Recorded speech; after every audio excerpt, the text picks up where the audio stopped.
আজকের আমাদের নিবেদন কবি সুকুমার রায়ের লেখা গন্ধ বিচার। সিংহাসনে বসলো রাজা, বাজলো কাসর ঘন্টা, ছটপটিয়ে উঠলো কেঁপে মন্ত্রী বাবুর মনটা। বললে রাজা,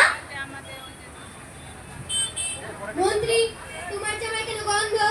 মন্ত্রী বলে, এসেন্স দিছি, গন্ধ তো নাই কোনো।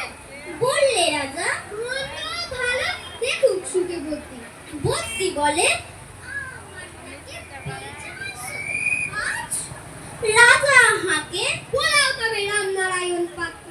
পাত্র বলে, নসি নিলাম এক্ষুনি, এই মাত্র।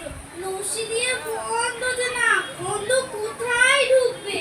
রাজা বলে, কোটাল, তবে এগিয়ে এসো, শুকবে। কোটাল বলে, মশাটাতে কর্পূর, গন্ধে তারি মুন্ডু আমার এক্কেবারে। রাজা বলে, আসুক তবে শের পালোয়ার ভীমসে। ভীম বলে, আজ আমার সমস্ত কাজ ইঞ্জিনি, রাত্রে আমার বুখার হলো, বলছি হুজুর ঠিক পাক। বলেই শুনো রাজসভাতে চক্ষু বুঝে চিৎপাত। রাজার শালা চন্দ্রকেতু তাড়ি ধরে শ্রেষ্ঠা। বললে রাজা, তুমি না হয় করো না হয় ভাই চেষ্টা। চন্দ্র বলে, মারতে চাও তো টাকাও না কো চলে।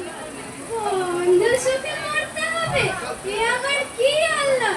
ছিল হাজির নাজির, বয়সটি তার 90।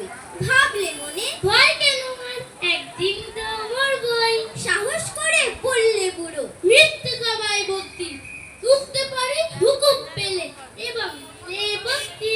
বললে রাজা, 1000 টাকায় ইনাম পাবে সত্য। হা হা হা হা হা। তাই শুনে উৎসাহিতে উঠল বুড়ো মন্দ, জামার পরে না ঠেকিয়ে শুকলো কত গন্ধ। ওইটা অটল দেখলো লোকে বিস্ময়ে বাক কত। রাজ্যে হলো জয় জয়কার, বাজলো কাসর ঢাক্কা। বাপরে কি তেজ বুড়োর হাড়ে, পায় না সে যে অক্কা।